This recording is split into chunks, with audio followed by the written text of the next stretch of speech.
Hey everyone, it's the Hydra Hut, and I guess I just didn't just, yesterday I got this in the mail.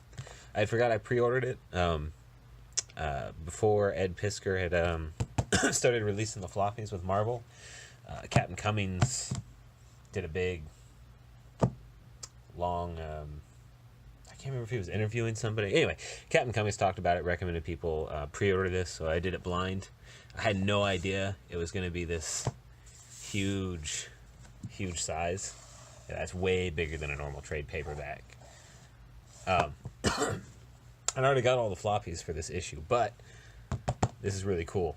It's like a floppy, but it's hard, which is neat. And it's huge. Look how big these are. Still the same style paper that the floppies were using. It's just really cool. Anyway, if you aren't familiar with this, this is X-Men Grand Design. It's by Ed Piskor. He did Hip Hop Family Tree. That's probably what he's most famous for. He has kind of a unique art style.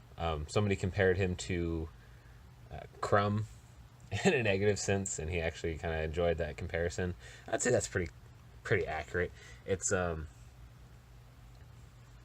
I like it. It's definitely unique to his style, but it's very cool. It's a chronology basically of the X-Men, and what's awesome is all the stuff he does. Let's just look at it real quick. They're kind of set up like a comic strip almost, and it's basically a history of the X. Look at this. That is cool, and it smells great. So, this one isn't a good example so much, but here, they basically set up like a comic strip. Each set is, for the most part, its own story, and you gotta kind of think about that. Some of them tie together, and it's fairly obvious when they do, but for the most part, each little strip is telling its own tale. And all these tales are previous Marvel stories that have been told. They're giving you basically history on the characters. Most of the characters are drawn to Kirby's spec. Some of them, Piskor draws them on the way that he recognizes the character. So, like, his version of Toad is more like Liefeld's Toad than it is Kirby's Toad, which is neat. And if, honestly, Piskor is extremely easy to talk to on Twitter, so if you ever want to talk to him about his book, just at him on Twitter, and he's usually very open to chatting. But look at this. I think this is amazing, and I'm not going to go into all these stories because it's a whole lot. I just wanted to show everybody how cool this book was and how big it was and how well these panels transfer over to such a I'm going to say unique style of trade paperback, because it really is. I mean, it's cardboard, but it's not really hardback. That's cool. Dig it. I just was hoping to get to one of the. I figure if I do it like this, I'm not showing the whole book, so I won't get in trouble. Not that I'm monetized or even could, but whatever. Pretty soon, get a sweet. Here we go. Start episode 2. Check this out. Get Magneto. Look at him.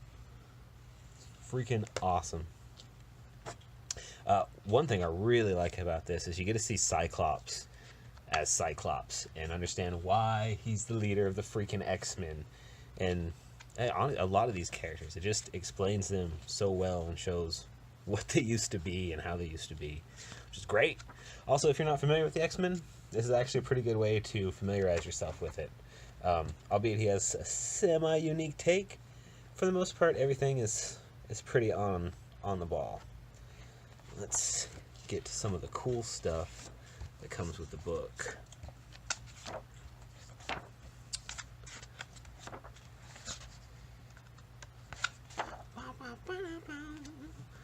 So then, one neat thing about this is at the back, you get this little extra bit. And you learn about Piskor and why he wanted to do this and see how long he's basically been working on this idea and how it's evolved over time, which is neat. And it's really cool. Of course, his thank you section. There's a lot of famous people in here, obviously, because he's thanking all the greats at Marvel. Gee, I hope I'm talking loud enough for this all to come through.